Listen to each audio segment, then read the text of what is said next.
नमस्कार, कोरोना अपडेटमा स्वागत छ। यतिखेर विश्व कोरोना भाइरस अर्थात् कोभिड-19 बाट आक्रान्त छ। विश्वका निकै विकसित देशहरू पनि यसको डरलाग्दो महामारीको शिकार भइरहेका छन्। सन् 2019 को डिसेम्बरको अन्त्यतिर चीनको वुहानबाट सुरु भएको कोरोना भाइरस कोभिड-19 विश्वभर महामारीको रूपमा फैलिएको छ। संसारभरका अधिकतम मानिसहरू आआफ्नो घरमा बन्द छन्। यातायात, कलकारखाना, स्कुल कलेज, व्यापार, व्यवसाय, जागिर सबै बन्द छन्। सायद हामी कसैले कल्पनासम्म पनि गरेका थिएनौँ कि संसारमा मान्छेको जीवनमा यस्तो दिन आउँछ र त्यो दिन हामीले भोग्नुपर्छ भनेर। त्यसो त मानव सभ्यताको इतिहासमा पछाडि फर्केर हेर्ने हो भने यस्ता महामारीहरू पहिला पनि नआएका भने होइनन्। पछिल्लो समयको ठूलो महामारी सम्झनु पर्दा सन् 1918 देखि 1919 मा फैलिएको स्पेनिस फ्लू अर्थात् H1N1 भाइरसले पनि भयंकर ठूलो महामारीको रूप लिएको थियो, जसबाट संसारको त्यो बेलाको लगभग 1/3 जनसङ्ख्या असरमा आएको थियो। 1/3 जनसङ्ख्या संक्रमित भएको थियो।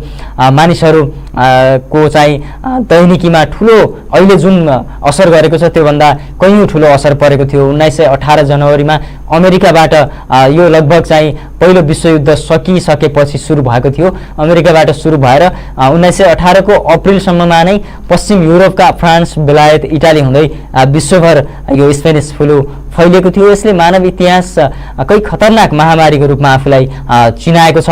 आफूलाई चाहिँ यो रेकर्ड बनाएर चाहिँ बिदा भएको थियो। स्पेनिस फ्लूको मृत्युदर एकदमै धेरै 10 देखि 20% थियो, जुन निकै खतरनाक अवस्था पनि हो।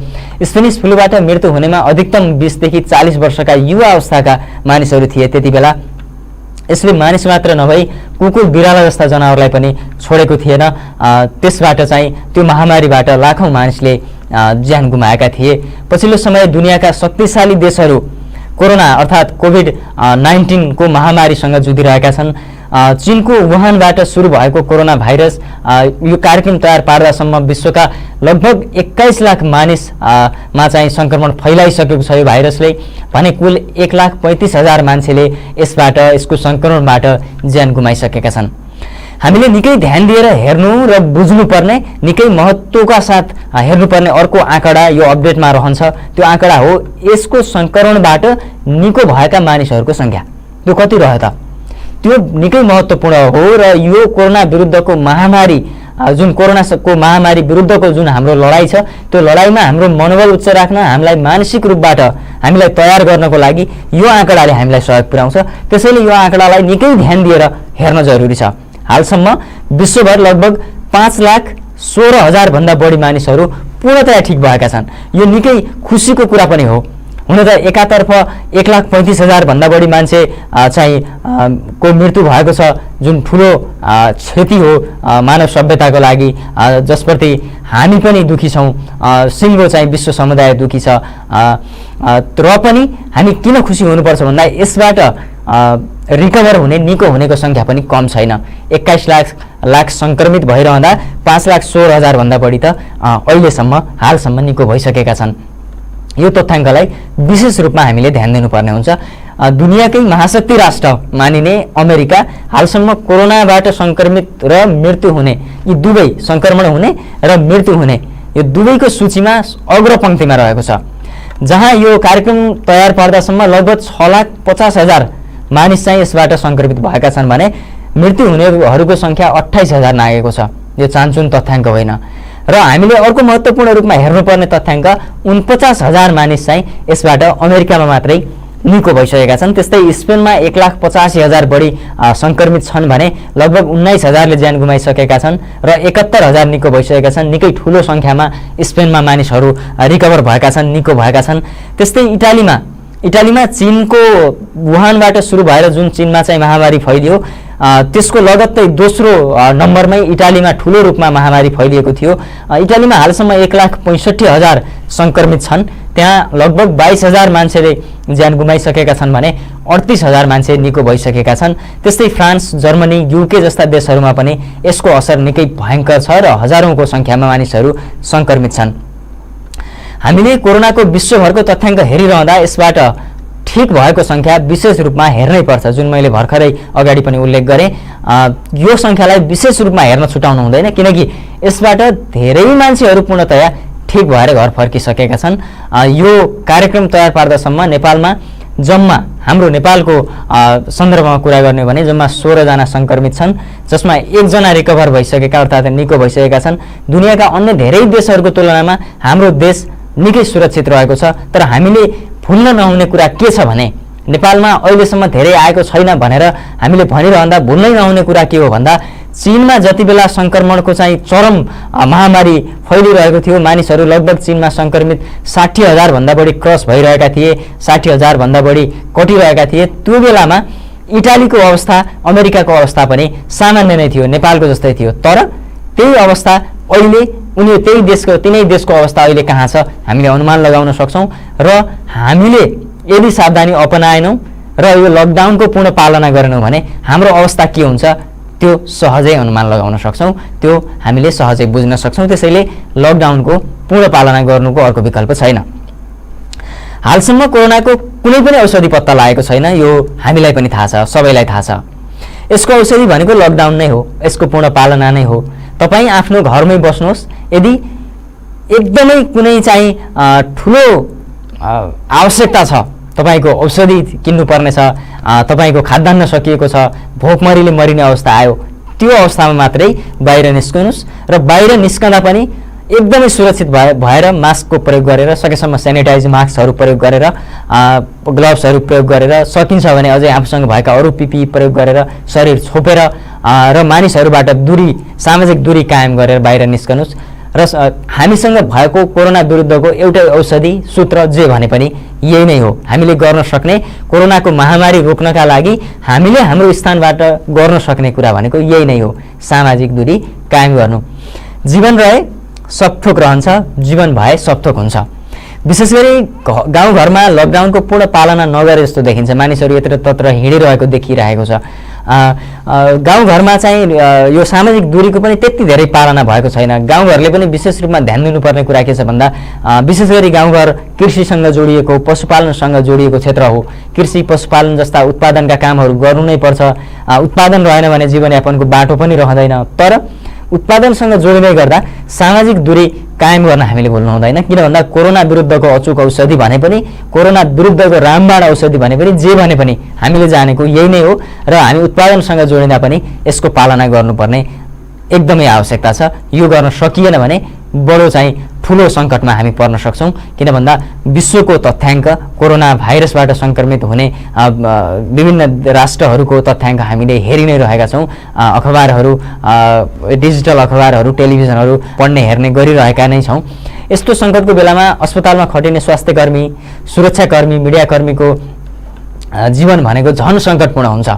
अब स्वास्थ्यकर्मीहरू त प्रत्यक्ष रूपमा बिरामीको उपचारमा खटिनुपर्छ, उनीहरू सबभन्दा बढी असुरक्षित हुन्छन्, सबभन्दा बढी सङ्क्रमणको अधिक चाहिँ सम्भावनामा रहन्छन्। त्यसैगरी सुरक्षाकर्मीले पनि आफूले सुरक्षा दिनुपर्ने ठाउँमा खटिनुपर्ने हुन्छ, उनीहरू पनि सङ्क्रमणको घेरामा हुन्छन्। र जनतालाई, सर्वसाधारणलाई सुसूचित गर्ने काममा खटिरहेका मिडियाकर्मीहरू पनि विभिन्न ठाउँमा जाने, रिपोर्टिङ गर्ने लगायतका क्रममा निकै असुरक्षित हुन्छन्। यी विभिन्न क्षेत्रमा काम गर्ने व्यक्तित्वहरूले चाहिँ निकै महत्त्वपूर्ण भूमिका खेलिरहेका हुन्छन् सर्वसाधारणको स्वास्थ्यसँग। र यो अवस्थामा सर्वसाधारणलाई सुसूचित गर्नेदेखि लिएर, उपचार गर्नेदेखि लिएर, सुरक्षा प्रदान गर्ने यी सबै खालका व्यक्तित्वहरू आम जनताको तर्फबाट धन्यवादका पात्र हुन्।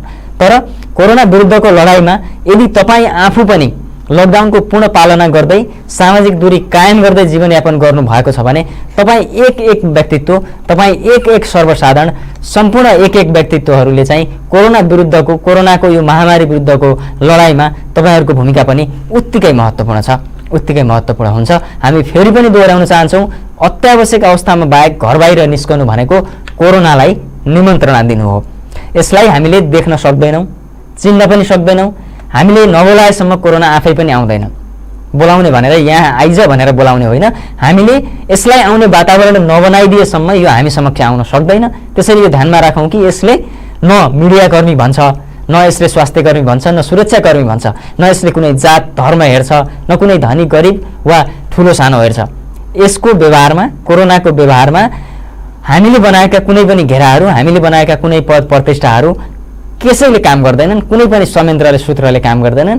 यो प्रकृति जस्तै छ, यसले सबैलाई समान रूपले व्यवहार गर्छ। त्यसैले पटक पटक दोहोऱ्याउन चाहन्छौँ हामी, कोरोना विरुद्ध हामीसँग भएको एउटै उपचार हो सामाजिक दूरी अर्थात् लकडाउनको पूर्ण पालना। कुनै पनि अवस्थामा घर छोडेर बाहिर निस्कने र लकडाउनको अवज्ञा गर्नु हुँदैन। यदि यो हामीले यो गरियो भने सरकारले, राष्ट्रले जुन किसिमले यस विरुद्ध लड्ने एउटा चाहिँ संयन्त्र बनाएको हुन्छ, त्यो संयन्त्रको परिचालनमा पनि एउटा बडो महत्त्वपूर्ण काम गर्छ यो हामीले लकडाउन पालना गरिदिँदा बित्तिकै। र यसले कोरोनाको चाहिँ महत्त्वपूर्ण औषधिको रूपमा यो लकडाउनले काम गर्छ। हामीले यसलाई पालना गर्नुपर्छ। कतिपय मानिसहरू, मजदुरहरू देशमा लकडाउन भएपछि पनि निरन्तर रूपमा काठमाडौँ लगायतका विभिन्न देशका विशेष गरी सहरहरू तथा विभिन्न ठाउँहरूबाट जहाँ चाहिँ निर्माणका कार्य हुन्छन् त्यस्तामा निर्माण कार्यमा खटिने मजदुरहरू, विभिन्न फ्याक्ट्रीहरूमा काम गर्ने मजदुरहरू तथा काठमाडौँ लगायतका ठाउँहरूमा पनि कन्स्ट्रक्सन लगायतका काममा काम गर्ने मजदुरहरू तथा विभिन्न व्यक्तित्वहरू विभिन्न कारण देखाएर चाहिँ पैदल नै हिँडेर आफ्नो घरतर्फ हिँडिरहेको दृश्य हामीले लकडाउनको सुरुवातदेखि नै देख्यौँ। सरकारले फलाना दिनबाट लकडाउन हुन्छ, तपाईहरु घर जानुस् भनेर भनेकै हो। त्यो बेलामा नआउनेहरू पनि त्यसपछिका दिनहरूमा निरन्तर रूपमा काठमाडौँदेखि चाहिँ सुदूरपश्चिमसम्मको यात्रामा पैदल निस्कने लगायतका चाहिँ यो खालको चाहिँ जुन संयन्त्र यो भइरहेको अवस्था देखिएको छ, यो बडो खतरनाक छ। यसले हामीलाई कोरोनासँगको लडाईँमा विफल तुल्याउन सहयोगी भूमिका निर्वाह गरिरहेको हुन्छ। यदि हामी विफल भयौँ भने हाम्रो अवस्था के हुन्छ हामीले अनुमान लगाउन सक्छौँ। दुनियाँका सर्वशक्तिमान राष्ट्रहरूको पनि कोरोनासँगको लडाईँ पराजित भइरहेको अवस्थामा नेपाल जस्तो मुलुक हामी विभिन्न कुराले नै ती राष्ट्रहरूभन्दा पछाडि छौँ। मेडिकलमै पनि हामी धेरै पछाडि छौँ। हामीसँग कोरोनाको महामारी फैलिएको अवस्थामा अस्पतालकै कमी हुने सम्भावना हुन्छ। यस्ता कुराहरूको जोखिममा रहेको देशका मानिसहरूले किन यो पालना गरिरहेका छैनन्? यो बडो ठुलो प्रश्न हो। यी मानिसहरू आफ्नो ठाउँ, आफ्नो काम गर्ने ठाउँ छोडेर आफ्नो चाहिँ जन्मस्थान, आफ्नो घर भएको ठाउँतिर यति लामो दूरीको चाहिँ यात्रा पैदल गरेर कोही रुँदै भोकै प्यासै किन हिँडिरहेका छन्? किन हामीले उनीहरूलाई बुझाउन सकेनौँ कि यो पैदल हिँडेर चाहिँ नसर्ने रोग होइन यो भनेर? किन राष्ट्रले बुझाउन सकेन? किन मिडियाहरूले बुझाएको उनीहरूले बुझेनन् वा बुझ्न चाहेनन् वा उनीहरू चाहिँ घर जाने अत्यासले चाहिँ परिवार भेट्ने अत्यासले हिँडिरहेका छन्? यो उनीहरूले किन बुझिरहेका छैनन् कि उनीहरूले अत्यासले घर जानु भनेको पनि उनीहरू चाहिँ झन् उनीहरूको परिवारलाई पनि खतरामा चाहिँ राखिरहेका छन्। यो अवस्थामा बाहिर निस्कनु नै खतरा पूर्ण छ। यस्तो अवस्थामा देशको विभिन्न स्थानबाट व्यक्तिहरू विभिन्न स्थानमा हिँडिरहेका छन्। अहिले त देशको हरेक स्थानमा स्थानीय तहहरू छन्, नगरपालिका, गाउँपालिका छ, वार्डहरू छन्। ती व्यक्तिहरूले काम गर्ने ठाउँ, बस्ने ठाउँमा पनि पक्कै पनि स्थानीय संयन्त्रहरू, स्थानीय तहहरू थिए। ती स्थानीय तहबाट जब ती मजदुरहरू 50औंको 100औंको 20-30औंको सङ्ख्यामा निस्के, त्यो बेलामा स्थानीय तहले के हेरेर बसे? राज्यका संयन्त्रहरूले के हेरेर बसे? त्यो ठाउँका सुरक्षा क्षेत्रमा काम गर्ने व्यक्तिहरूले किन चाहिँ उनीहरूलाई आउन दिए? यति ठुलो समूहमा उनीहरू कसरी चाहिँ निर्वाध रूपमा हिँडिरहेका छन् देश पूर्ण लकडाउन भइरहेको अवस्थामा? यो चाहिँ सम्बन्धित स्थानीय तहहरूले किन कडाई गरेनन्? यो बडो महत्त्वपूर्ण र ठुलो प्रश्न हो। देशको हरेक स्थानीय तहमा राहत वितरणको बाढी नै लागिरहेको छ। त्यस्तो बेलामा यी जुन मजदुरहरू छन् यिनीहरू जहाँ बसिरहेका छन् उनीहरूलाई राहत पाएनन् वा चाहिँ राहत पाइ उनीहरू आए। यदि उनीहरू हिँड्यो भने उनीहरूलाई हिँड्न चाहिँ किन दिइयो? यो चाहिँ एकदमै ठुलो प्रश्न हो। र हरेक स्थानीय तहले आफ्नो वरपर रहेका फ्याक्ट्रीहरू, ती फ्याक्ट्रीहरूका चाहिँ सञ्चालकहरूसँग पनि समन्वय गरेर तिनीहरूलाई त्यही नै व्यवस्थापन गर्न कसरी सकिन्छ?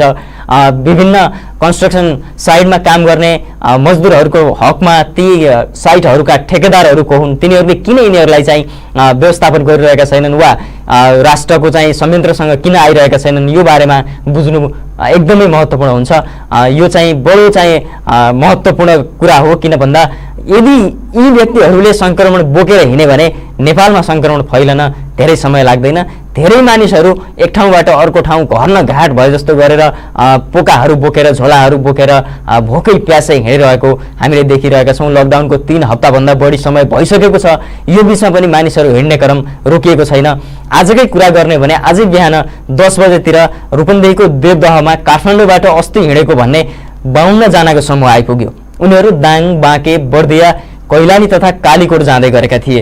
यो निकै खतरापूर्ण कुरा हो। 50-52 जना व्यक्तिहरू, अझ त्यसमा केटाकेटी छन्, महिलाहरू छन्, सक्ने नसक्ने सबै छन्, बुढाहरू छन्। त्यस्ता व्यक्तिहरू काठमाडौँदेखि कैलाली, बर्दिया, बाँकेसम्मको यात्रा, कालीकोटसम्मको यात्रा हिँड्दै पैदल गरिरहेका छन्। यो बडो दुःखद कुरा हो। यो एक हिसाबले यसले सरकारलाई पनि गिजाइरहेको छ कि यिनलाई हिँड्न दिनु हुँदैन, कि हिँड्न दिने नै हो, यदि यिनीहरूलाई यिनीहरूको घर जान दिने नै हो भने एउटा व्यवस्थापन हुनुपर्छ, होइन भने यसले हाम्रो कोरोना विरुद्धको लडाइँमा झन् ठुलो असर, झन् ठुलो व्यवधान, बाधा उत्पन्न गर्छ।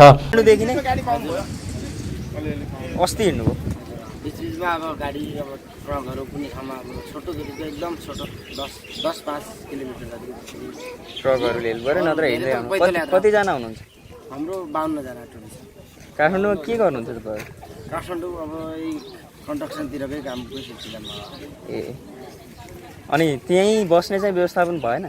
व्यवस्था आजसम्म भएकै हो, भएको पनि राम्रै भएको हो। अब हुँदा अब दिन प्रतिदिन अब बढ्दै जाँदाखेरि अब 81 आजसम्म पनि व्यवस्था राम्रै भयो।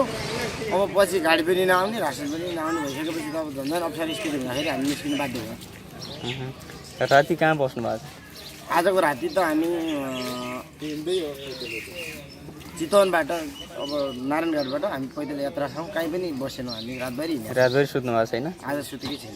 कतिजना भन्नुभयो अरे? हामी 52 जना छौँ।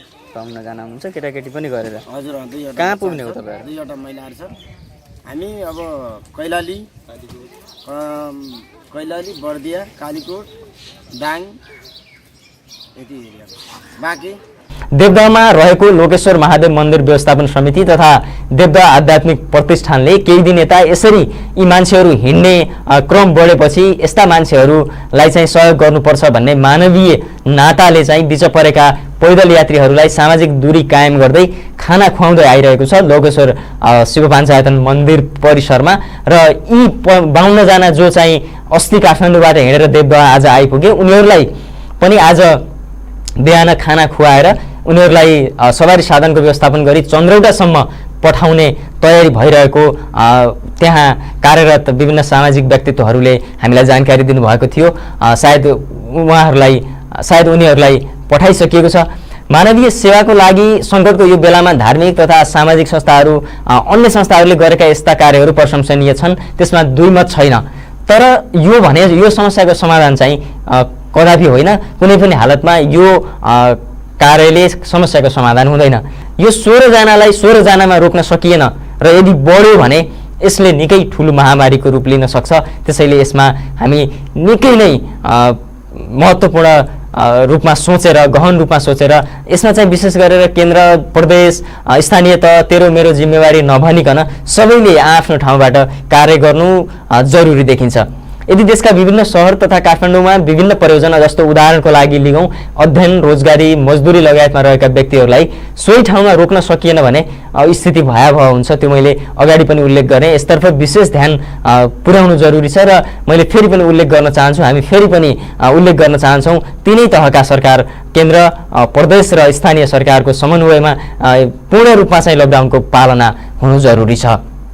विशेष गरी हामीसँग खुला सीमा रहेको दक्षिणको छिमेकी भारतमा यसको असर दिनानुदिन बढिरहेको खबर हामी सबैलाई थाहा छ। भारतमा हालसम्म लगभग 13,000 मानिस कोरोना संक्रमित भइसकेका छन्। कोरोनाबाट 13,000 मानिस भारतभरमा संक्रमित भइसकेका छन्। यो निकै ठुलो तथ्याङ्क हो। 13,000। कोरोनाबाट भारतमा लगभग 450 को हाराहारीमा अहिलेसम्म मृत्यु भइसकेको छ। यो पनि ठुलो तथ्याङ्क हो। त्यहाँ रिकभर हुने, निको हुने 1,500 जना भन्दा बढी यसबाट निको भएका छन्। तर पनि हामी निकै सजग हुनु किन जरुरी छ भन्दा भारतसँग हाम्रो नाका खुला छ।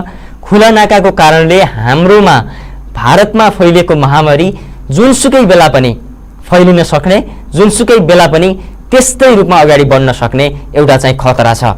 यो खतरालाई विशेष रूपमा सरकारले, यहाँका विभिन्न सङ्घ संस्थाले र विशेष गरी सीमा सुरक्षामा खटिने व्यक्तित्वहरूले र सरकारले सीमा सुरक्षाको लागि बनाएको नीतिमा चाहिँ विशेष ध्यान दिनु जरुरी छ। यदि भारतको जस्तो अवस्था मात्र आउने हो भने पनि नेपालको अवस्था के हुन्छ भनेर हामीले सहज रूपमा अनुमान गर्न सक्छौँ। भारतकै जति पनि आर्थिकदेखि लिएर विभिन्न चाहिँ मेडिकलको अवस्था हामीसँग पर्याप्त मात्रामा छैन। त्यो अवस्थामा पुग्नुभन्दा पहिले नै हामीलाई सुरक्षित गर्न सक्यौँ भने त्योभन्दा सहज परिस्थिति केही पनि हुन सक्दैन। त्यो हामी सबैले बुझेका छौँ र त्यही अनुरूपको व्यवहार हुनु जरुरी छ। यहाँनिर लकडाउनको पूर्ण पालनाको कुरा गरिरहँदा विशेष गरेर सहरमा गएर काम गर्ने, अध्ययनको लागि बस्ने लगायतका अझ विशेष गरी मजदुरी गर्ने खालका व्यक्तित्वहरूलाई रासनको खाद्यान्नको चाहिँ अभाव हुने, खाद्यान्न नभएर त्यो ठाउँ छोडेर हिँड्नुपर्ने, पैसाको अभाव हुने लगायतको यो विभिन्न चाहिँ खाले असहज परिस्थितिले गर्दा पनि अघि उल्लेख गरे जस्तो व्यक्तिहरू एक ठाउँबाट अर्को ठाउँमा पैदल हिँडिरहेका हुन सक्छन्। त्यतातर्फ पनि ध्यान दिएर उनीहरू जुन ठाउँमा छन् हरेक स्थानीय तहले ती व्यक्तित्वहरू जुन ठाउँमा छन् त्यही ठाउँमा राहत पुर्याउन सकियो भने कोरोनासँगको यो लडाईँ अझै प्रभावकारी हुन सक्थ्यो। त्यसैले हामीले बेलैमा सोच्न र यसलाई पूर्ण रूपमा पालना गर्न र यसबाट बच्नको लागि हरेक किसिमका चाहिँ संयन्त्रहरू अपनाउन जरुरी छ। विशेष गरी यो बेला दैनिक रूपमा उपभोग्य वस्तुहरू जुन वस्तुहरू दैनिक रूपमा उपभोग्य हुन्छन् ती वस्तुहरू बेच्ने तथा त्यसको कारोबार गर्नेहरूले विशेष रूपमा ध्यान दिनु जरुरी छ। हामी उहाँहरूसँग अनुरोध गर्न चाहन्छौँ सकेसम्म डिजिटल कारोबार गरौँ। सकिँदैन डिजिटल कारोबार गर्न सकिँदैन भने कारोबारको बेलामा प्रयोग हुने जुन पैसा छ त्यो पैसालाई विशेष रूपमा चाहिँ त्यसलाई प्रयोग गरौँ, त्यसलाई राख्ने ठाउँको त्यसरी नै व्यवस्थापन गरौँ। किन भन्दा पैसाबाट पनि सङ्क्रमण फैलिने उच्च जोखिम रहेको हुन्छ। व्यवसायीले अझै ध्यान दिनुपर्ने अर्को पाटो छ जुन पाटोलाई हामीले विशेष रूपमा अनुरोध पनि गर्न चाहन्छौँ। त्यो पाटो हो मूल्यको सही पालना। जुन सामानको मूल्य जति हुन्छ त्यसमा केही फाइदा गर्ने, केही आफूलाई आफ्नो लगानी निकाल्न राख्ने त्यो अलग कुरा छ। त्यो हरेक व्यवसायमा हुन्छ, त्यो गर्नु जरुरी पनि हुन्छ। तर दुनियाँ आक्रान्त बनेको यो विषम परिस्थिति जुन छ यो बेलामा कमाउने भन्दा पनि सेवा दिने, न्यूनतम भन्दा न्यूनतम नाफा राखेर सेवा दिने मनसाय बोकौँ। विभिन्न संयन्त्रले गर्ने अनुगमनले भन्दा पनि तपाईँ व्यवसायीले आफैले आफ्नै मनदेखि नै सेवा नै परम धर्म हो, मैले सेवा गर्नुपर्छ, यस्तो बेलामा हामीले चाहिँ सेवा भाव राख्नुपर्छ भन्ने सोच्नु भएन भने अन्य मान्छेहरूले गर्ने जुन खालको चाहिँ अनुगमन छ विभिन्न संयन्त्र, स्थानीय संयन्त्र लगायतका सङ्घ संस्था लगायतकाले गर्ने जुन खालको चाहिँ अनुगमन छ त्यो अनुगमनले त्यति धेरै चाहिँ महत्त्व नराख्ला जति तपाईँको मनले यो बेलामा मैले चाहिँ कसैलाई ठग्नु हुँदैन, बढी पैसा असुल्नु हुँदैन भन्ने खालको तपाईँले सोच्नुभयो भने त्यो बडो महत्त्वपूर्ण हुन्छ। यस्तो बेलामा हामीले कालोबजारीका घटना सुनेका छौँ, ग्यासको बिक्रीमा निकै धेरै पैसा लिएको घटना सुनेका छौँ। यो बेलामा हामीले कालोबजारी गर्नु भनेको चाहिँ त्यो जति ठुलो अक्षम्य पाप केही पनि छैन। यो तपाईँ हामीले बुझ्नुपर्ने कुरा हो, हरेक व्यवसायीले बुझ्नु पर्ने कुरा हो। यस्तो अवस्थामा दुनियाँभरका देशहरूमा चाहिँ स्थानीय स्तरमा आपतकालीन कोषहरू निर्माण भइरहेका छन्।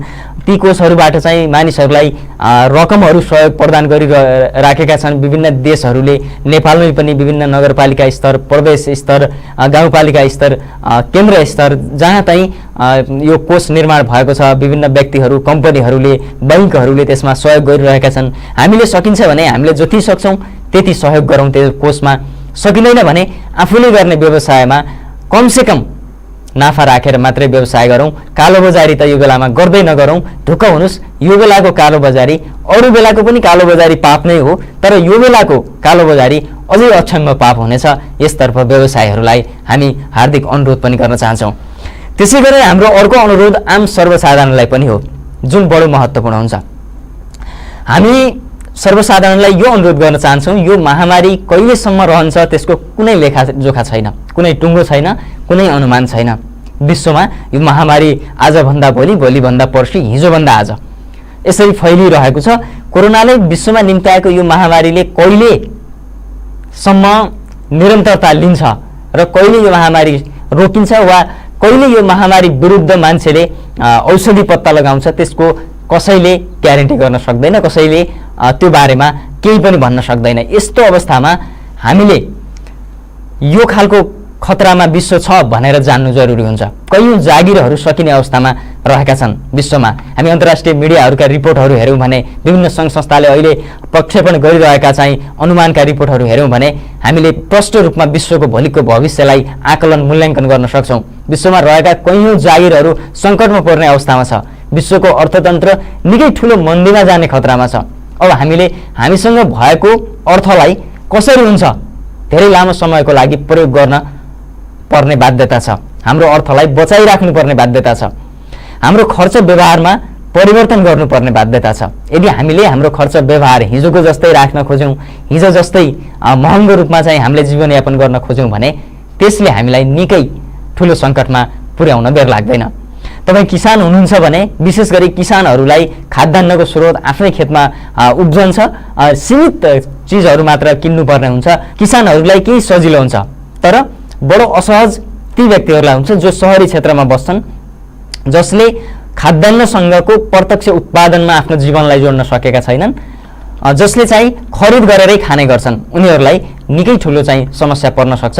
यदि यो लकडाउन यसरी नै लम्बिँदै जाने, पक्कै पनि यो चाहिँ कुनै पनि हिसाबमा यो अन्यथा हुँदैन। जस्तो कि महामारी निरन्तर रूपमा यसरी नै रह्यो भने लकडाउन घट्छ, लकडाउन हट्छ भन्ने त हुँदैन। लकडाउन पनि निरन्तर रूपमै हुन्छ र हाम्रा व्यवसायहरू बन्द छन्, हाम्रा चाहिँ जागिरहरू धेरैका बन्द छन्। यो बेलामा सायद कतिपयका जागिरहरूबाट चाहिँ तलब नै नआउने पनि अवस्था हुनसक्छ। त्यस कारणले यो बेलामा हामीले गर्ने खर्चको चाहिँ एउटा चाहिँ मापदण्ड बनाउनु पर्ने जरुरी हुन्छ। हिजोको बेलामा जुन हिसाबमा हामीले खर्च गर्थ्यौँ त्यो खर्चलाई अब घटाएर कसरी हुन्छ ठिक्क मात्रै खर्च गर्नुपर्ने आवश्यकता हुन्छ।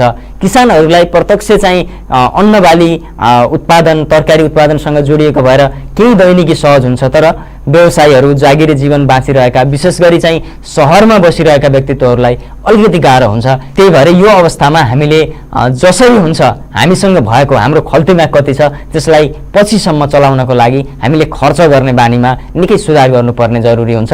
दैनिक उपभोग्य तरकारीहरू पनि यदि सकिन्छ भने सहर बजारमै पनि सानो करेसा छ, गमलाहरू छ भने त्यसमा पनि तपाईँहरू प्रयोग गर्न सक्नुहुन्छ र दैनिक उपभोग्य तरकारी जति सकिन्छ आफै उब्जाउने प्रयत्न गर्न पनि तपाईँ सक्नुहुन्छ। यो बेला खाली समय छ, यो बेलामा उत्पादनसँग जोडिन निकै महत्त्वपूर्ण बेला हो र उत्पादनसँग जोडिनुपर्ने चुनौती पनि रहेको छ। यदि ठाउँ उपलब्ध छैन भने पनि किनेरै खानुपर्ने अवस्था छ भने पनि हामीले एकदमै आवश्यक कुराहरू मात्र खाद्यान्न, तरकारी पनि सधैँ चाहिँ हरियो सागसब्जी खान बजार नै जानुपर्ने भन्ने पनि छैन। हामीले जे उपलब्ध हुन्छ त्यसैलाई प्रयोग गरौँ। यदि चाहिँ यही तरकारी, हरियो तरकारी खाने, हरियो सागपात खाने बाहनामा घरबाट बाहिर निस्कँदा पो हामीले झन् कोरोनालाई निम्ता दिइरहेका पो हुन सक्छौँ कि त्यसैले घरमा जे उपलब्ध हुन्छ जसरी सकिन्छ त्यसरी दाल भात खाएर हुन्छ कि कसरी सकिन्छ गुन्द्रुक खाएर हुन्छ कि त्यसरी घरमा बसौँ र एकदमै आवश्यक स्थितिमा खाद्यान्न सकियो त्यो खरिद गर्नको लागि औषधिको चाहिँ जुन आफूले प्रयोग गर्ने कोही चाहिँ दीर्घरोगी हुनुहुन्छ औषधि खरिद गर्नुपर्ने हुन्छ, कसैलाई कुनै खालको चाहिँ रोग देखियो, सामान्य चाहिँ रोग भयो, त्यो औषधि उपचार त्यस्तामा मात्रै खर्च गरौँ र खर्चको व्यवहारमा निकै ठुलो परिवर्तन गर्नु जरुरी छ। खर्चमा निकै संयम अपनाउनु जरुरी छ। यदि त्यो अपनाउन सकिएन भने हामीसँग भएको पैसा सकिन सक्छ र हामीले गरेको चाहिँ आजको खर्चको लापरवाहीले भोलिको जुन लकडाउनको अवधि हुन्छ त्यो अवधिमा हामीलाई नै फेरि अप्ठ्यारो स्थिति उत्पन्न हुन सक्छ। किनकि हामीलाई यो कोरोना अर्थात् कोभिड-19 को महामारी कहिलेसम्म रहन्छ, कहिलेसम्म यसको निदान पत्ता लाग्छ यसबारे केही पनि थाहा छैन। त्यसैले हामीले गर्ने खर्चको व्यवहार पूर्णतया फेर्नु जरुरी छ र यो व्यवहार अत्यावश्यक रूपमा मात्रै आवश्यक परेका कुराहरू जुन अत्यावश्यक रहन्छन् ती कुरालाई मात्र खर्च गर्नु जरुरी छ। किन भन्दा दुनियाँको सम्पूर्ण अर्थव्यवस्था ठप्प छ। दुनियाँमा सम्पूर्ण उत्पादन कार्यहरू, केही कृषिका कार्यहरू छोडेर फ्याक्ट्रीहरू पुरै बन्द छन्, पठन पाठन स्कुल पुरै बन्द छ, मलहरू, रेस्टुरेन्टहरू, हरेक कुराहरू बन्द छ। मानिसहरू घरभित्र थुनिएर बसेका छन्। दुनियाँभरका कयौँ देशका मानिसहरू घरभित्र थुनिएर बसेका छन्। करोडौँ अरबौँको सङ्ख्यामा मानिसहरू घरमा थुनिएर बसेका छन्। यो अवस्थामा यदि हामीले चाहिँ अलिक गम्भीर भएर सोचौँ भने विश्वको अर्थतन्त्र कता जान्छ होला हामीले सहजै अनुमान गर्न सक्छौँ। र भोलि यदि विश्व अर्थतन्त्रमा एउटा चाहिँ ठुलो महामारी, ठुलो मन्दी आयो भने भोलि कोरोना सङ्कट सकिएको पनि लामो समयसम्म यो मन्दीले चाहिँ आफ्नो असर देखाइरहन्छ। यसले चाहिँ हाम्रो प्रत्यक्ष जीवनमा, सर्वसाधारणको एक एकको जीवनमा प्रभाव असर पार्छ। त्यो असरलाई मध्यनजर गरेर पनि हामीले कोरोनाको यो समयमा जुन यो कोरोना सङ्कटको बेला छ, यो बेलामा जुन लकडाउनको अवधि छ, यो बेलामा अत्यावश्यक कुरामा मात्रै खर्च गरौँ र खर्च गर्ने बानीमा निकै परिवर्तन गरौँ। यो पनि हामी आम सर्वसाधारणमा अनुरोध गर्न चाहन्छौँ। फेरि व्यवसायहरूमा, हरेक क्षेत्रको व्यवसाय गर्ने व्यक्तित्वहरूमा यो अनुरोध छ, हरेक व्यवसायहरूमा यो अनुरोध छ, यो बेला भनेको जति सकिन्छ सेवा गर्ने बेला हो। न्यूनतम भन्दा न्यूनतम मात्रै आफ्नो लगानीमा फाइदा राखेर यसबाट सेवा लिने व्यक्तित्वहरूलाई सेवा प्रदान गर्नुपर्छ। बजारमा देखिएका जुन लकडाउनको समयपछि ग्यास लुकाउने, खाद्यान्न लुकाउने, मास्कहरू लुकाउने जस्ता चाहिँ बडो अमानवीय, सुन्दा पनि अमानवीय लाग्ने यस्ता कार्यहरू कसैले कसैलाई गर्नु हुँदैन। त्यो जुन चाहिँ महामारीको सङ्कटमा फसिरहेका देशहरू छन्, ती देशहरूको अवस्थालाई हामीले एकचोटि चाहिँ मनन गऱ्यौँ भने के छ जीवन कहिलेसम्म छ, भोलि के हुन्छ कसैलाई थाहा छैन। त्यही भएर यो बेलामा कसैले पनि मौकामा चौका हान्ने दाउमा बजारलाई चाहिँ कालो बजारको रूपमा परिणत गर्नुहुने छैन। यसतर्फ सम्बन्धित निकायहरू, विशेष गरी स्थानीय तह नजिकै जोडिएको हुन्छ। सबैभन्दा नजिकको सरकारी स्थानीय तहले विशेष ध्यान पुर्याउनुपर्छ। विभिन्न सामाजिक सङ्घ संस्थाहरूले पनि ध्यान पुर्याउनुपर्छ। अरूले अनुगमनको नाममा स्थानीय तहले, सामाजिक सङ्घ संस्था तपाईँको पसलमा, तपाईँको व्यवसाय गरेको ठाउँमा आउनुभन्दा पनि त्यो एक हिसाबले कोरोना सँग चाहिँ लड्नको लागि खतरापूर्ण छ। त्यो आफैमा चाहिँ कोरोनासँग लड्नको लागि एउटा अवरोध उत्पन्न गर्छ। त्यसले एउटा कुरा त्यो भइहाल्यो। त्योभन्दा तपाईँको मनबाटै तपाईँले चाहिँ मैले यो बेलामा चाहिँ कालोबजारी गर्नुहुन्न भन्ने सोच्नु भयो भने त्यो बडो उत्तम कुरा रहन्छ र यसले हाम्रो कोरोना विरुद्धको लडाइँमा बडो महत्त्वपूर्ण भूमिका खेल्नेछ। सामाजिक दूरी कायम गर्नु कोरोनालाई पराजित गर्ने महत्त्वपूर्ण सूत्र हो। मैले पटक पटक भनिरहेको छु, हामीले पटक पटक निवेदन गरिरहेका छौँ। नेपाल मात्रै होइन, विश्वभरका मिडियाहरूले यसलाई अत्यन्तै महत्त्वपूर्ण रूपमा चाहिँ सार्वजनिक गरिरहेका छन्, सूचना सम्प्रेषण गरिरहेका छन्। हरेक देशका चाहिँ टेलिकमहरूले, हरेक देशका इन्टरनेट प्रोभाइडरहरूले यी सूचनाहरूलाई जनमानससम्म, हरेक मानिससम्म पुर्याउनको लागि महत्त्वपूर्ण भूमिका खेलिरहेका छन्। सामाजिक दूरी कायम गर्नु कोरोनालाई पराजित गर्ने महत्त्वपूर्ण सूत्र हो। यसलाई कसरी पालना गर्ने भन्ने त्यसको चाहिँ एउटा मिटर छ। यसलाई कसरी पालना गर्ने, के हो त सामाजिक दूरी, यसलाई कसरी चाहिँ कायम गर्न सकिन्छ भन्ने खालका विभिन्न कुराहरू पनि छ। ती कुराहरूमध्ये केही कुराहरू हामी राख्न गइरहेका छौँ। त्यसो त कोरोना महामारी सुरु भएको यति लामो समय भइसक्यो, नेपालमै पनि 3 हप्ताभन्दा बढी लामो चाहिँ यो लकडाउनको अवस्था भइसक्यो। यो अवस्थामा पनि धेरै सामाजिक सञ्जालहरू हरेक पटक नेपालमै पनि नेपाल टेलिकम, एनसेल लगायतका टेलिकमहरूले फोन गर्दाखेरि नै यसबाट बच्ने विभिन्न चाहिँ सूचनाहरू दिइरहेका नै छन्। तर पनि हामी अझै यसबाट बच्नको लागि, सामाजिक दूरी कायम गर्नको लागि र लकडाउनको पूर्ण पालना गर्नको लागि, कोरोनाको यो महामारीसँग लड्ने हाम्रो अभियानमा अझै सहयोग गर्नको लागि यसबाट बच्ने केही उपायहरू हामी राख्न चाहन्छौँ। यहाँनिर ज्वरो र खोकी लागेमा व्यक्तिहरूबाट टाढा रहने, यो आफूलाई लागे पनि अरूलाई लागे पनि ती लागेका व्यक्तिहरूबाट टाढा रहने। यदि लागेको व्यक्ति आफू नै टाढा बसिदियो भने त्यो नै धेरै राम्रो भयो। खोकी लागेको खण्डमा सकेसम्म चाहिँ हाच्छिउँ गर्दाखेरि, खोक्दाखेरि मास्कको प्रयोग गर्ने, टिस्यु पेपरको प्रयोग गर्ने र त्यो टिस्यु पेपरहरू चाहिँ खोकिसकेपछि राम्ररी हातमुख पुसेर त्यसलाई चाहिँ बिर्को भएको डस्टबिनमा हाल्ने गर्नुपर्छ र साबुन पानीले एकदमै मिची हात धुनुपर्छ। र साबुन पानी उपलब्ध नहुने ठाउँमा छौँ भने अल्कोहल भएको सेनिटाइजरको प्रयोग राम्रोसँग हातमा गर्नुपर्छ। नसुक्दासम्म त्यसलाई हातमा लगाउनुपर्छ र उपलब्ध भएसम्म साबुन पानी अझै बढी प्रभावकारी हुन्छ, त्यसको प्रयोग गर्नुपर्छ। भिडभाडमा नजाने, अब लकडाउन छ, यो अवस्थामा भिडभाडमा जाने, भिडभाड गर्ने त कुरा नै भएन र भिडभाडमा जान आफू पनि नजाने र अरूलाई पनि नजान सल्लाह दिने, कसैसँग हात नमिलाउने, कसैसँग अङ्कमाल नगर्ने, कसैको गलामा चाहिँ आफू चाहिँ कसैको डाइरेक्ट प्रत्यक्ष रूपमा कसैको शरीरसँग सम्पर्कमा नआउने र कसैलाई अभिवादन गर्दा नमस्कार गर्ने, जुन हाम्रो बडो चाहिँ सनातनी परम्परा छ, पहिलेदेखि नै हामीले गर्ने परम्परा। यसको बडो सुन्दर पक्ष छ। नमस्कार गर्नुका धेरै फाइदाहरू पनि रहेका छन्। यो नमस्कार गर्दा विशेष गरेर हाम्रा 10वटै औँलाहरू जोडिने र औँलाहरूको एउटा सम्बन्ध चाहिँ शरीरका विभिन्न इन्द्रियहरूसँग हुने र यी औँलाहरू आपसमा जोडिँदाखेरि यसले शरीरमा फाइदा गर्ने कुराहरू पनि हामीले सुनिरहेका छौँ, सुन्दै आएका थियौँ र नमस्कार गरेर अभिवादन फर्काउने गर्नुपर्छ। त्यसै गरी बेला बेलामा साबुन पानीले कम्तीमा 20 सेकेन्ड मिची हात धुने र सकिन्छ भएसम्म अल्कोहल भएको स्यानिटाइजर पनि प्रयोग गर्ने। यदि साबुन पानी उपलब्ध नहुने ठाउँमा तपाईँ काममा हुनुहुन्छ, विशेष खालका काममा तपाईँ खटिराख्नु भएको छ, सुरक्षाकर्मी हुनुहुन्छ, फिल्डमा हुनुहुन्छ, त्यहाँ साबुन पानी छैन भने पनि सानो सिसी स्यानिटाइजर तपाईँहरूले बोक्नुभयो भने धेरै राम्रो हुन्छ। अझै सकिन्छ भने बाहिर हिँड्दाखेरि नहुने अवस्थामा ग्लोभ्स पनि प्रयोग गर्न सकिन्छ, मास्कहरू चाहिँ प्रयोग गर्न, स्यानिटाइज मास्कहरू सकेसम्म प्रयोग गर्न सकिन्छ। यी विभिन्न कुराहरू रहेका छन्। त्यसैगरी कोरोना प्रभावित देशबाट आएका कुनै पनि व्यक्तिहरूसँगको सम्पर्कमा हामी जानु हुँदैन। कोरोना प्रभावित भएको देशबाट फर्किएका व्यक्तिहरूलाई सकेसम्म चाहिँ स्थानीय संयन्त्रले चाहिँ स्वास्थ्य केन्द्रमा लगेर चाहिँ जाँच गर्ने, क्वारेन्टाइनमा राख्ने गर्नुपर्छ। यदि त्यो सम्भव हुँदैन भने परिवारका सदस्यहरूबाट पनि छुट्टै अलग्गै कोठाको प्रयोग गरेर 14 दिन क्वारेन्टाइनमा आइसोलेसनमा बस्नुपर्दछ। यदि यो गर्न सकियो भने, यो गरियो भने कोरोना विरुद्ध जुन विश्व लडिरहेको छ, चीनको वुहानबाट 2019 को डिसेम्बरको अन्तिमतिर देखा परेको बाहिर जुन रूपमा आयो, यो कोरोनाले यहाँसम्म आइपुग्दा हामीलाई धेरै पछाडि, विश्वलाई धेरै पछाडि, मानव सभ्यतालाई धेरै पछाडि धकेलेको छ। यसमा चाहिँ चीनले केही रूपमा चाहिँ मुक्ति पाएर हिजोको जुन महामारीको रूपमै नरहे पनि त्यहाँ पनि फेरि बिरामीहरू फर्किरहेका छन्। केही सङ्ख्यामा चाहिँ सङ्क्रमित भेटिरहेका छन्। दुनियाँका अन्य ठुला देशहरूको चाहिँ अवस्था त्यस्तै भयावह छ। यसमा चाहिँ हामीलाई भाग्यमानी महसुस नेपालले किन गर्नुपर्छ भने, हुन त हामी दुनियाँभरमा कोरोनाबाट सङ्क्रमित हुने, यसबाट ज्यान गुमाउनेहरूप्रति हार्दिक श्रद्धाञ्जली, ज्यान गुमाउनेहरूप्रति श्रद्धाञ्जली प्रकट गर्न चाहन्छौँ। तिनका आफन्तजन परिवारप्रति हार्दिक समवेदना प्रकट गर्न चाहन्छौँ, जसले चाहिँ कोरोनासँगको चाहिँ सङ्क्रमणमा लडिरहेका छन्, जो चाहिँ सङ्क्रमित छन्, उनीहरूको स्वास्थ्य लाभको कामना गर्दछौँ।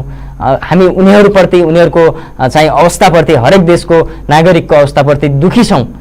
र दुखी हुँदाहुँदै पनि नेपालको अवस्थामा हामी कुरा गर्नुपर्दा हामी अहिलेसम्म भाग्यमानी छौँ। हामीसँग एउटा पनि अहिलेसम्म मृत्युको इस्यु छैन।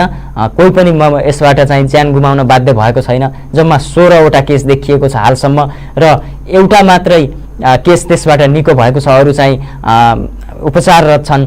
र हामीले यसलाई यही रोक्न सक्यौँ भने त्योभन्दा ठुलो लडाइँ हाम्रो केही पनि हुँदैन। र त्यसको लागि सबैभन्दा महत्त्वपूर्ण कुरा हो सामाजिक दूरी बनाइराख्ने र सुरक्षाको रूपमा लकडाउनको एकदमै पालना गर्ने। यदि यो गर्न सक्यौँ भने हामीले कोरोनाबाट निकै छिटै मुक्ति पाउन सक्नेछौँ।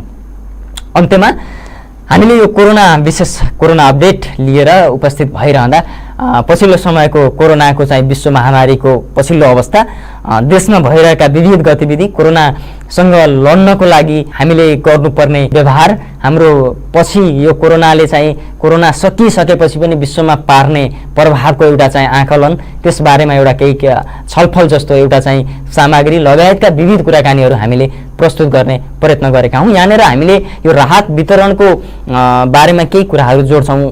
अन्त्यतिर जानुभन्दा केही अगाडि राहत वितरण पछिल्लो समयमा विशेष गरेर हरेक स्थानीय तहले देशभरि चलाइरहेको विभिन्न समयमा त राहत वितरणका विभिन्न तस्बिरहरू, जसले चाहिँ कोरोनाको चाहिँ रोकथाम भन्दा पनि कोरोना निम्त्याउने खालका तस्बिरहरू पनि भाइरल भएका छन्। सामाजिक सञ्जालमा तपाईँहरूले देखि नै रहनु भएको छ। र कतिपय फेरि कोरोनालाई चाहिँ रोक्नको लागि कोरोनासँगको लडाइँ मैत्री खालका तस्बिरहरू पनि खिचिएका छन्। पछिल्लो समयमा राहतको वितरण अत्यन्तै चाहिँ हरेक स्थानीय तहमा भइरहेको छ। तर राहतको वितरणमा कुनै पनि सरकारले, कुनै पनि स्थानीय सरकारले, कुनै पनि पार्टी सम्बद्ध कार्यकर्ता, नेता, व्यक्तित्वहरूले पक्कै पनि यो कुराको ध्यान दिनुभएको छ।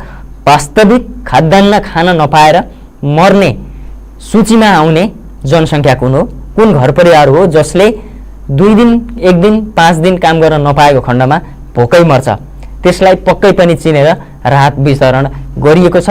पक्कै पनि प्रभावकारी ढङ्गले राहत वितरण गरिएको छ। यो बेलामा राहत वितरण होस् वा अन्य कुनै कुरामा पनि राजनीति गर्न खोज्नु वा आफ्नो परको हेर्न खोज्नु, त्यो यदि थालियो भने यहाँ पनि अक्षम्य पाप लाग्छ। यो हामीले सबैको ध्यान आकर्षणको लागि अनुरोध पनि गर्न चाहन्छौँ। अन्त्यमा फेरि एकपटक हामी कोरोना भाइरसको पछिल्लो विश्वको पछिल्लो आँकडा बताउँछौँ। यो कार्यक्रम तयार पार्दासम्म विश्वका लगभग 21 लाख मानिस सङ्क्रमित भइसकेका छन् भने कुल 1,35,000 मान्छेले ज्यान गुमाइसकेका छन्। हामीले निकै ध्यान दिएर हेर्नु र बुझ्नुपर्ने अर्को आँकडा हो। मैले अगाडि पनि सुरुवातमै पनि उल्लेख गरेको छु, यसमा विशेष जोड दिएर भनिरहेको छु, हामीले विशेष जोड दिएर बताइरहेका छौँ। यसको अर्को आँकडा हो यस सङ्क्रमणबाट निको भएका मानिसहरूको सङ्ख्या, जुन हालसम्म विश्वभर लगभग 5,16,000 भन्दा बढी मानिस यो सङ्क्रमणबाट निको पनि भइसकेका छन् र घर गइसकेका छन्। भनेको 21 लाख मानिसहरू सङ्क्रमित छन् भए, जसमध्ये 5,16,000 मानिस, अझ त्योभन्दा केही बढी मानिस यो कार्यक्रम तयार पार्दासम्म निको पनि भइसकेका छन्। यो पनि एउटा महत्त्वपूर्ण तथ्याङ्क हो। यो महामारीबाट डराउने भन्दा पनि यससँग लड्नको लागि आत्मबल जुन विकास गर्नुपर्छ, त्यो आत्मबल विकास गर्नको लागि यो 5,16,000 को डाटा भनेको सानो डाटा होइन। हामीले यसतर्फ विशेष रूपमा ध्यान दिनुपर्छ। दुनियाँकै शक्तिशाली राष्ट्र मानिने अमेरिकामा हालसम्म कोरोनाबाट सङ्क्रमित र मृत्यु हुनेहरूको सङ्ख्या सबैभन्दा माथिल्लो सूचीमा रहेको छ।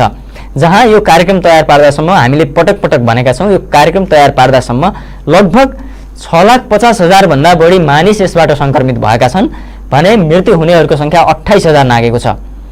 यसबाट अमेरिकामा 49,000 रिकभर अर्थात् निको भइसकेका छन्। त्यस्तै स्पेनमा 1,85,000 बढी सङ्क्रमित छन् भने लगभग 19,000ले ज्यान गुमाइसकेका छन् र 71,000 निको भइसकेका छन्। स्पेनमा सबैभन्दा बढी निको हुनेको सङ्ख्या बढिरहेको छ। स्पेनमा 1,85,000 सङ्क्रमित छन्, 71,000 निको भइसकेका छन् र 19,000ले ज्यान गुमाइसकेका छन्। त्यस्तै चीनपछि निकै द्रुत गतिमा इटालीमा कोरोनाको सङ्क्रमण महामारी फैलियो। त्यहाँ चीन पछाडि चाहिँ निकै द्रुत गतिमा चाहिँ चीनमा जब चाहिँ नियन्त्रणमा आउन थाल्यो, त्यो बेलाबाट इटालीमा सुरु भएको अझै पनि त्यसको सङ्क्रमण छ। पछिल्लो समयमा केही कम त भएको छ। इटालीमा 1,65,000 सङ्क्रमित भइसकेका छन्। त्यहाँ लगभग 22,000 जनाको मृत्यु भएको छ भने 38,000 निको भएका छन्, रिकभर भएर घर फर्किएका छन्। त्यस्तै फ्रान्समा 1,50,000 चाहिँ कोरोनाबाट सङ्क्रमित भइसकेका छन्। हालसम्म 17,000 भन्दा बढीको मृत्यु भइसकेको छ। 17,000 भन्दा बढीको मृत्यु भइसकेको छ भने 31,000 भन्दा बढी निको भइसकेका छन्। त्यस्तै जर्मनीमा लगभग 1,35,000 मानिस सङ्क्रमित भए, जसमा हालसम्म 4,000ले ज्यान गुमाएका छन् जर्मनीमा र 77,000 भन्दा बढी निको भइसकेका छन्। जर्मनीमा पनि निको हुनेको सङ्ख्या धेरै नै रहेको छ। त्यसैगरी युकेमा लगभग 1 लाख सङ्क्रमित पुगेका छन् भने 13,000 को मृत्यु भएको छ। चीनमा एक चरण निको भए पनि फेरि केही सङ्ख्यामा यसको सङ्क्रमण देखिन थालेको छ। अन्तर्राष्ट्रिय सञ्चार माध्यमले पनि भनिरहेका छन् र हामीले यसको अपडेटमा पनि हेर्न सक्छौँ। चीनमा पछिल्लो केही दिन यता फेरि सङ्क्रमण देखिरहेको छ। 40-50 को सङ्ख्यामा सङ्क्रमण आइरहेको छ दैनिक। अन्तर्राष्ट्रिय समाचार माध्यमका अनुसार चीनमा एक प्रकारको महामारी त कन्ट्रोल भयो, त्यो त रोकियो, तर फेरि फर्किने क्रम चीनमा पनि रहेको छ। त्यस्तै नेदरल्यान्ड, बेल्जियम, क्यानाडा, रुस, पोर्चुगल, स्विजरल्यान्ड जस्ता विकसित देशहरूमा पनि यसको सङ्क्रमण निकै हजारौँको सङ्ख्यामा रहेको छ र त्यहाँ मृत्यु हुनेको सङ्ख्या पनि केही हजार नागिसकेको छ। हामीले कोरोनाको विश्वभरको तथ्याङ्क हेरिरहँदा यसबाट ठिक भएको सङ्ख्या हामीले फेरि पनि भनेका छौँ विशेष रूपमा हेर्न छुटाउनु हुँदैन, किनकि यसबाट धेरै मान्छेहरू पूर्णतया निको भएर घर फर्किसकेका छन्। यो कार्यक्रम तयार पार्दासम्म नेपालमा जम्मा 16 जना सङ्क्रमित छन्, जसमध्ये 1 जना रिकभर भइसकेका छन्, निको भइसकेको बिरामी निको भइसकेर पूर्ण घर फर्किसकेका छन्। दुनियाँका अन्य धेरै देशहरूको तुलनामा हाम्रो देश निकै सुरक्षित रहेको छ कोरोनाको मामलामा हालसम्म।